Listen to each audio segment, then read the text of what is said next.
Hi, welcome back to my channel. In this video, I will be talking about urea cycle or the Krebs-Hamslet cycle. So first of all, you should know that the urea cycle has around 5 steps, and out of these, the first 2 steps they occur in the mitochondria, and the third, fourth, and fifth step will occur in the cytosol. Now, starting from the first step, in the first step, what we see is carbon dioxide and ammonia combines to form carbamoyl phosphate. This is through the action of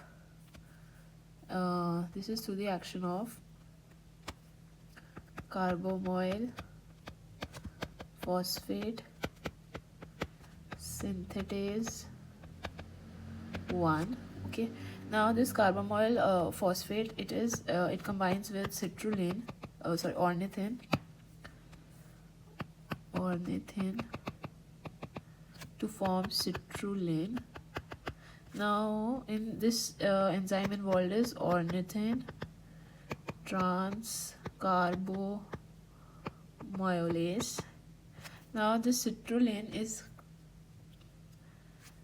converted into arginosuccinate by the action of arginosuccinate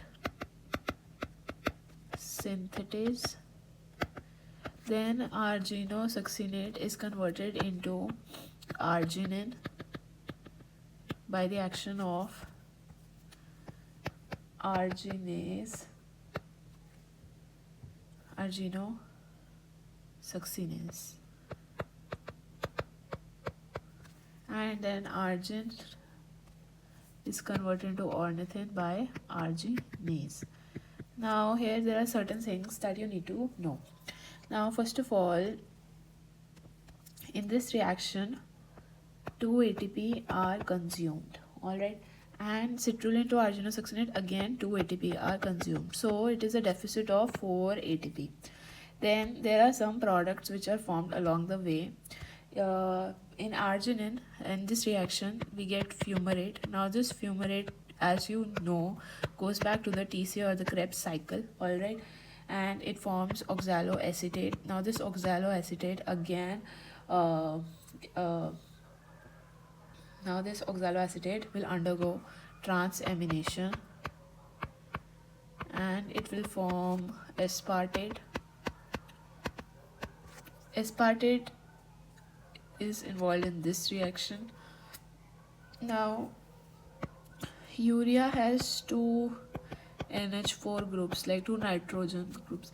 First nitrogen is through ammonium and the second nitrogen is through aspartate.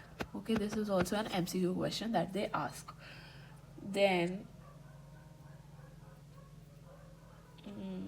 in which step urea is excreted? It is the last step, which is the 5th step, alright.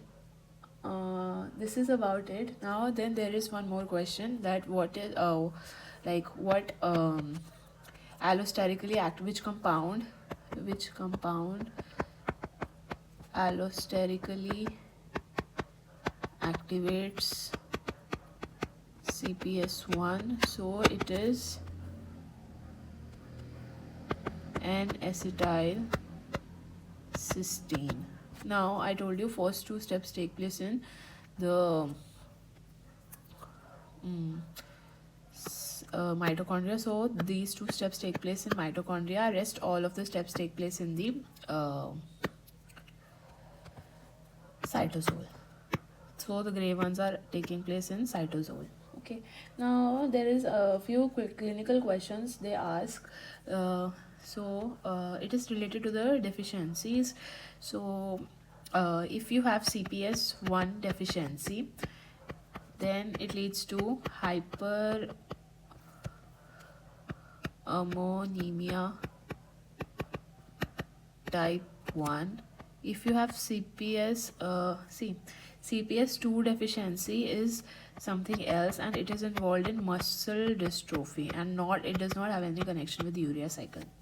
Then if we have ornithine transcarbamylase deficiency, Now see, if you have this deficient, then there will be more of ornithine, right?